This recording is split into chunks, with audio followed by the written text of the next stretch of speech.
Attention, speed fans. The wait has been long, but the 2025 Formula One season is finally here. And as true motorsport enthusiasts, we are kicking things off with preseason testing, where cars, drivers, and teams hit the track to reveal what we can expect this year. And of course, here at Formula One News, we bring you all the hottest details straight from the Bahrain circuit. So you know the drill. Subscribe to the channel and turn on notifications because you won't miss a thing here. At 10 a.m. local time in Bahrain, the green lights went on for the start of testing. As expected, the teams wasted no time. Many immediately took to the track with those giant aerodynamic sensors, the famous measuring grids, that help them better understand airflow over their cars. Ferrari and Mercedes were among the first to test this technology, with Lewis Hamilton making his debut in red, while young talent Kimi Antonelli pushed for Mercedes. And look at this, Red Bull made an early statement. Liam Lawson, replacing Verstappen in the morning session, secured the top spot on the timesheets. Hamilton followed closely, showing that Ferrari might be in the game, while Antonelli took third, an impressive performance for a rookie. Speaking of Ferrari, Hamilton completed a few laps, returned to the garage, and soon after, walked away calmly. What happened there? Was it just car adjustments, or was he taking a moment to reflect on his new reality away from Mercedes? We'll have to wait and see. Meanwhile, over at McLaren, the day didn't start so well. The British team delayed their track time, and Oscar Piastri only managed 7 laps in the first hour and a half. Nothing alarming for a first day, but it does raise a bit of concern among the Orange team's fans. And speaking of surprises, Alpine seems to have finally gotten their car weight right. In previous years, they struggled with excess weight, which hurt performance. But now with a lighter chassis,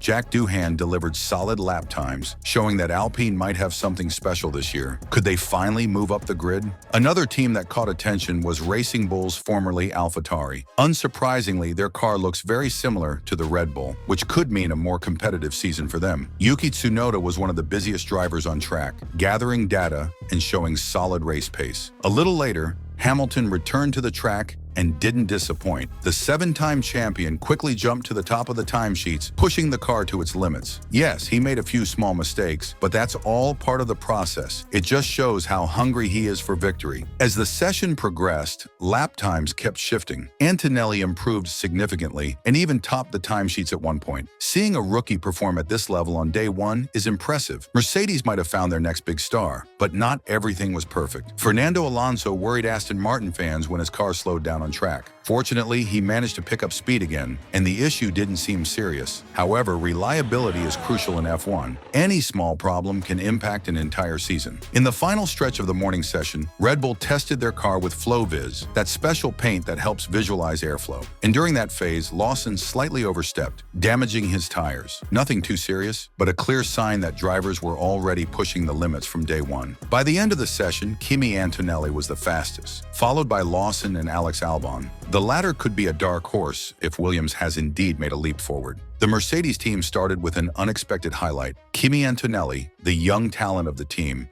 surprised everyone by leading the morning test session. But the afternoon held even more excitement. We witnessed the debut of Gabriel Bortoleto, the Brazilian who is now with Sauber, along with a lot of technical development from the teams. In the first few minutes of the second session, there were no cars on the track. The teams were fine-tuning their setups for the drivers taking over in the afternoon.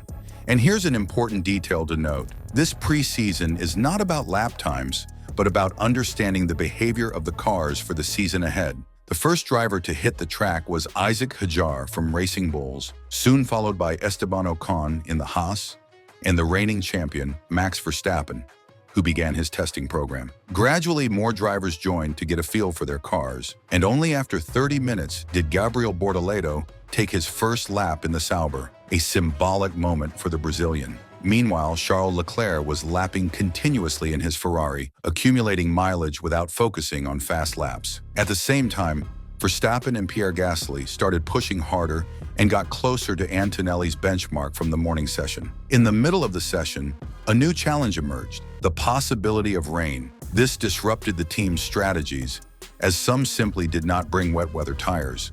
A serious mistake for those who needed as much track time as possible. At this point, Bortoleto and Lando Norris still hadn't set a fast lap. Meanwhile, George Russell put in an impressive performance, setting the fastest time so far and proving that Mercedes could indeed be in the fight at the front this season. A very interesting detail emerged from Sauber. The team implemented LED lights on their tire-changing tools, which turn green when the tire is properly secured. A simple yet brilliant addition that could help avoid those disastrous pit stops we've seen in the past. With less than 2 hours remaining, an unexpected problem occurred. The track lights failed, bringing out the red flag. This created an unusual scene in the garages, with mechanics using flashlights to continue their adjustments. After several minutes of downtime, the drivers returned to their cars, and the FIA decided to extend the session by an additional hour to compensate for the lost time. A great decision. In the last 50 minutes, the track became extremely busy. Bortoleto and Verstappen left the pits together for a warm-up lap and even had a brief on-track duel for space. Now that's what we love to see. During this period, Carlos Sainz, now with Williams, stood out by completing a large number of laps, although he also made several mistakes. George Russell caught attention as well, with his Mercedes scraping the ground excessively, an aerodynamic issue that the team will need to fix before the first race. In the end, Lando Norris topped the timesheets, closely followed by George Russell and Max Verstappen. Bortoleto improved significantly and finished in 12th place, a solid result for his first official test. Meanwhile, at the back of the grid, Nico Hülkenberg, Esteban Ocon, and Oliver Behrman occupied the final positions. A thrilling first day of preseason testing. What do you think? Can Mercedes fight for wins? Will Red Bull dominate again? And can Bortoleto make an impact this year? Share your thoughts in the comments. If you thought the first day of 2025 Formula One testing was electrifying, hold on, because the second day brought even more excitement, twists, and, of course, rain to spice things up. Teams are finally putting their cars to the test, pushing performance limits, and some are already showing clear signs that they might surprise us this season. And as always, here at Formula One News, you get all the details straight from Bahrain. But before we dive into the facts, a quick reminder: subscribe to the channel and turn on notifications. You don't want to miss any analysis and coverage of what promises to be one of the most competitive seasons in recent times. With rain in the forecast, teams needed to maximize their track time while it was still dry. And that's exactly what they did. Drivers like George Russell, Liam Lawson, Lewis Hamilton, Fernando Alonso, Esteban Ocon, Nico Hülkenberg, Yuki Tsunoda, Pierre Gasly, Oscar Piastri, and Carlos Sainz hit the track early. Expectations were high to see how the cars would perform under unstable conditions. And the forecast was right. Light rain started falling within the first 30 minutes, making drivers take it easy and avoid pushing lap times. But it didn't take long for the track to dry, and that's when things got heated. Right away, Lewis Hamilton set the fastest time, showing that Ferrari is in the fight this year. Behind him, Russell secured second place, and Hülkenberg surprised in third, indicating that Haas might be more competitive than expected. What stands out is that Hamilton seems extremely comfortable with Ferrari's new car, something he even highlighted after the first day of testing. If Ferrari showed promising signs with Hamilton, Mercedes also did its homework. George Russell focused on race pace, completing a 10-lap stint on C3 tires. What's interesting here is that while his first laps were around 1 minute 32.7 seconds, by the end of the stint, times dropped to 1 minute 33.3 seconds. This could indicate that tire wear is still a concern for the German team. Meanwhile, Red Bull, with Liam Lawson in the cockpit, couldn't deliver consistent lap times, varying significantly throughout the session. This could mean two things. Either the car still needs adjustments, or they were experimenting with different setups. However, a more concerning issue emerged later. Red Bull's car suffered overheating problems and had to return to the garage, missing the final part of the session. Speaking of teams looking to surprise, Aston Martin is one to watch. Reports from the paddock suggest that Alonso was very close to the pace of Ferraris, McLarens, Mercedes, and Red Bulls on the first day. On the second day, the team focused heavily on front suspension adjustments, a crucial element for ground effect cars. Alonso went out on track multiple times but didn't push for fast laps, suggesting the team is still gathering data to optimize car performance. Now, let's be honest. Who wouldn't love to see Alonso back in podium contention and fighting for wins? Aston Martin made big strides in 2023 and 2024, and if this car is as good as the rumors suggest, we might see another contender at the front. Of course, an F1 test wouldn't be complete without some drama. Carlos Sainz and Liam Lawson nearly collided in the pit lane, with Lawson charging straight ahead while Sainz was practicing a start. Additionally, Oscar Piastri and Nico Hülkenberg had a minor contact near the end of the session, but nothing that compromised testing. Another notable development was McLaren's new floor, which arrived in Bahrain during the morning and is set to be installed for the afternoon session. The team has been somewhat absent so far, without competitive lap times, which might indicate that the car still needs many adjustments. Something isn't working as expected, so we'll need to keep an eye on them in the coming days. At the end of the morning session, the top three were Lewis Hamilton, Ferrari. The Brit kept improving his times and looks increasingly comfortable with the car. George Russell, Mercedes, very fast on single laps, but tire degradation remains a concern. Carlos Sainz, Williams. Yes, you read that right. Sainz surprised and showed strong pace with his new team. With McLaren facing issues and Red Bull losing track time, we might be witnessing a shakeup in the team hierarchy. The big question, is Ferrari really leading the pack? And is Red Bull hiding its true pace or facing real problems? If yesterday the heat was a challenge, today Bahrain brought a different element: rain. This greatly affected the tests, especially in the morning and in the afternoon.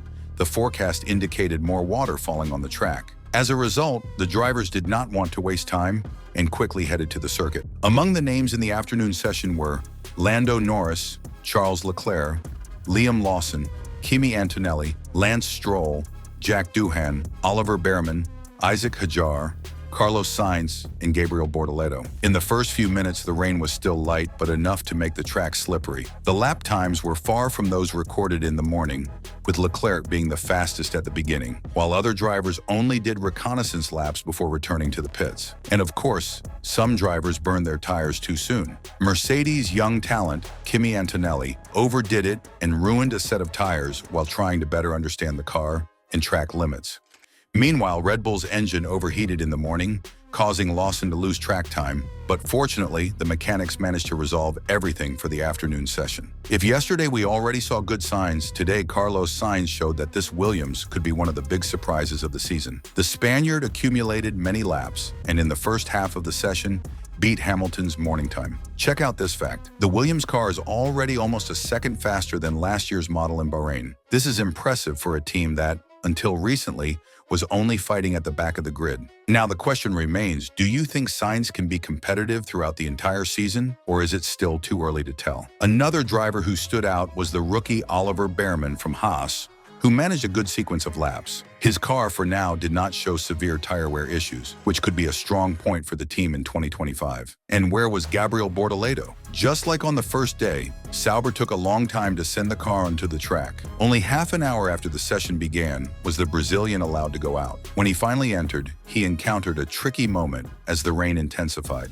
Even so, he put in consistent laps to better understand the car and adapt to the circuit. After 30 minutes of practice, the rain became heavier and many teams pulled their cars back, leaving only the boldest drivers on the track. It is worth remembering that only Haas and Aston Martin brought intermediate tires, which gave them an advantage at that moment. And that's when Bortoleto stepped on the gas. He finally went out on the track with Sauber, and even with hard tires and without taking too many risks, he gradually improved his time, showing that he is adapting well to the car. Meanwhile, McLaren simply did not appear on the track. Lando Norris and Lance Stroll still hadn't set a time in this initial phase, and the team remained focused on adjustments. Rumors suggest that a new floor arrived in the garage, which could indicate that engineers are still struggling to find a good balance. Is McLaren hiding its true performance, or is it facing difficulties with the new car? At Ferrari, Leclerc managed a decent time but was still 0.4 seconds behind Sainz, with both using the same type of tire. This reinforces that Williams might be really strong, as Ferrari is also showing good performance in this preseason. One of the focuses of the afternoon was simulating race pace, and some drivers performed better than others. Carlos Sainz, Williams, started with 135.3 but dropped to 136.0 after a few laps, indicating tire wear. Lando Norris, McLaren, surprised by maintaining a stable pace for 15 laps, something similar to what McLaren's car did last year, finishing with 1 minute 35.1 on the last lap. Gabriel Bortoleto, Sauber, lap times varied significantly, ranging from 1 minute 35.4 to 1 minute 37.1. But on average, he maintained a low 136, a solid result for a car that still needs development. And who struggled? Liam Lawson from Red Bull faced difficulties in the third sector and finished 13th. This may indicate that the car still needs aerodynamic adjustments before the first race of the year. After 8 hours on the track, Carlos Sainz ended the day in the lead, consolidating the best time of the day with Williams. Top three of the day: Carlos Sainz, Williams; Lewis Hamilton, the Mercedes; Charles Leclerc, a Ferrari. At Red Bull, Liam Lawson finished only in 7th, and McLaren took 13th and 14th with Norris and Stroll. Gabriel Bortoleto finished the day in 15th, surpassing his teammate Nico Hülkenberg, who was 16th. We have arrived at the final day of preseason testing, the last opportunity for teams to fine-tune and understand their new cars before the official start of the 2025 Formula One season. The morning session of Day 3 brought a lot of action, including the updated Red Bull car, which has been eagerly anticipated. To stay on top of everything happening, subscribe and turn on notifications so you don't miss a single update. If you enjoy this content, don't forget to support our work by leaving a like. Friday started with news even before the track activities commenced. Aston Martin announced that Lance Stroll was feeling unwell and would sit out the morning session, with Fernando Alonso stepping in as his replacement. The team stated that Stroll was experiencing mild discomfort and was waiting for confirmation on whether he would be fit to drive in the afternoon. Meanwhile, Felipe Drugovich was put on standby just in case. If there are any further updates, we will keep you informed. Participating in this morning session were Kimi Antonelli, Charles Leclerc, Alex Albon, Jack Doohan, Oliver Behrman, Max Verstappen, Isaac Hadjar, Fernando Alonso, and Brazilian rookie Gabriel Bortoleto. As soon as the track went green, most cars rushed out with aero sensor grids, trying to extract maximum data from the final day of testing. One of the first notable incidents involved Fernando Alonso, whose car stopped in the pit lane. Aston Martin's mechanics quickly rushed to assist him, and fortunately, it was nothing serious. According to reports from the garage, Alonso received a high-temperature warning from his engine, prompting the team to abort the run and push him back for further checks. A small hiccup, but nothing alarming. Leclerc wasted no time in taking the top spot, with Antonelli in second and Albon in third in the early minutes. Now here's a question for you. Do you think Ferrari and Williams can be the surprise contenders this season, or is it still too early to tell? Meanwhile, Sauber took a different approach today, sending Bortoleto out immediately instead of waiting like in previous days. The Brazilian took full advantage of the early session, running both race simulations and fast laps. He managed to secure 5th place in the first half hour, a solid result for the rookie. But not everything was smooth sailing. Haas faced yet another problem as the engine cover detached from the car. This is the second time this issue has occurred, previously happening during the team's shakedown, raising concerns about the durability of their materials. Some sources suggest that the parts may have been made too thin to save weight, but if they can't hold up at high speeds, Haas may need to reinforce the design before the first race. As anticipated, Red Bull installed new components on their car, bringing their first major update package of the season. The most significant change? A redesigned front wing, an area where teams found big performance gains last year. Verstappen spent the first stint testing these updates, though he wasn't pushing the car to its limits just yet. Meanwhile, Ferrari appears extremely satisfied with their progress. Paddock sources indicate that their track data is perfectly matching their simulator in wind tunnel findings, which is a rare and hugely positive sign. This suggests that Ferrari could enter the season without major surprises or hidden issues, something that has been a problem in previous years. Additionally, Ferrari's reliability has been impressive, with no significant mechanical failures despite drivers pushing the limits. However, Leclerc did notice some braking imbalances, particularly in the rear of the car. The team responded by changing brake pads and making adjustments to enhance its stability. While it's a minor issue, it's something Ferrari will need to fine-tune before the season opener. Bortoleto continued to impress, attempting fast laps despite a few mistakes early on. He ran a solid stint on used C3 tires, allowing Sauber to experiment with new aerodynamic adjustments to improve performance in corners, a weak point of the car so far. McLaren, on the other hand, focused heavily on front suspension work, addressing vibrations that were affecting the car's stability. Lando Norris barely completed any laps in the first hour, spending most of his time in the garage while engineers scrambled to fix handling issues. With 1 hour of testing completed, the leaderboard stood as follows: Charles Leclerc, Ferrari, 1 minute 30.811 seconds. Kimi Antonelli, Mercedes, 0.1 seconds behind Max Verstappen. Red Bull, 0.61 seconds behind Bortoleto, held 7th place, 1.4 seconds off the leader's time. Into the second hour, track activity slowed down as teams switched focus to data collection rather than pushing for lap times. Mercedes closed their garage doors to hide modifications being made to Antonelli's car, particularly on the floor of the W16. This secrecy is common, as teams don't want competitors spotting their latest developments. Meanwhile, it was confirmed that Lance Stroll would return for the afternoon session, indicating that he had recovered from his earlier discomfort. As the session progressed, Jack Doohan completed the most laps with 26, followed by Esteban Ocon, 23, Leclerc, 22, and Bortoleto, 21. The driver with the least track time, Oliver Behrman, with just 8 laps. McLaren's struggles continued, as Norris kept losing control whenever he pushed the car harder. While their long-run pace looks strong, their one-lap speed is still a concern, as they are struggling to match Ferrari, Mercedes, and Red Bull in qualifying simulations. With 45 minutes left, the session was interrupted by a red flag, not due to a crash, but because a glass panel in the race control area shattered, leaving debris on the main straight. While it was an unexpected and slightly comical issue, it disrupted the final phase of the session. Once the track was cleared, most teams rushed out for a final set of runs. Bortoleto rejoined the track after Sauber completed modifications to his car, using the last minutes to extract as much data as possible before his official F1 debut. At the end of the morning session, the final standings were Charles Leclerc, Ferrari, Kimi Antonelli, Mercedes, Lando Norris, McLaren, Max Verstappen, Red Bull, in 4th, and Bortoleto in 9th. With preseason testing coming to a close, all eyes are now on the first race weekend. This afternoon, Lewis Hamilton, Max Verstappen, and more top names will hit the track for the final runs before the season kicks off. Now tell me, who do you think will shine in 2025? Will Ferrari and Mercedes fight for the title? What about Red Bull?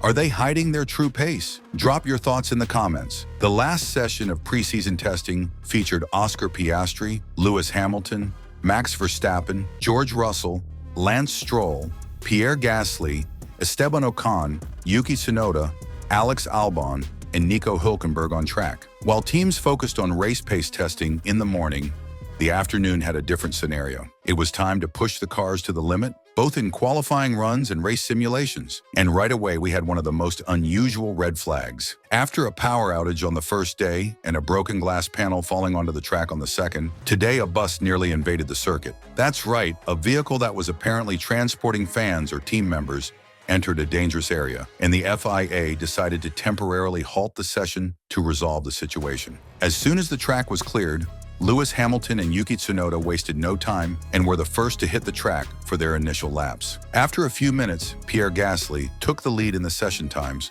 with Alpine showing a surprisingly strong performance over the last few days. So what can we say about Alpine? They don't seem to be in contention at the front, but the car has improved and could be more competitive than expected. Will they be able to fight consistently for points in 2025? Let us know in the comments. While the rest of the teams were running on track, Red Bull's garage remained closed, with those famous privacy panels blocking any view of what was happening inside. Last-minute changes to the floor, aerodynamic adjustments. What we do know is that Red Bull brought a lot of updates for this third day, trying to fix balance issues that had been bothering Verstappen. Meanwhile, George Russell took the lead with Mercedes, followed by Gasly and Leclerc. Everything pointed to Mercedes finally having a more stable and competitive car, something Lewis Hamilton had hinted at behind the scenes. And speaking of evolution, Williams impressed once again. After solid performances in the first 2 days, Alex Albon surprised everyone with a flying lap, taking the lead in the session and proving that the car has excellent one-lap speed. But what about race pace? The question remains whether Williams will be able to maintain its performance over a full race, or if tire wear will become an issue. Could this team be a contender further up the grid in 2025? Verstappen hits the track but struggles. With 2 hours and 45 minutes remaining, Max Verstappen finally hit the track with the updated car. But if anyone expected him to dominate right away, they were wrong. In his first laps, the Red Bull seemed too aggressive on corner exits, and Verstappen struggled to improve his time. He even locked up the brakes, ran off track, and made some unusual mistakes, forcing him to return to the garage for more adjustments. Insider reports suggest that Verstappen is not entirely happy with the car, which is why the team rushed these last-minute updates. Is Red Bull facing real issues?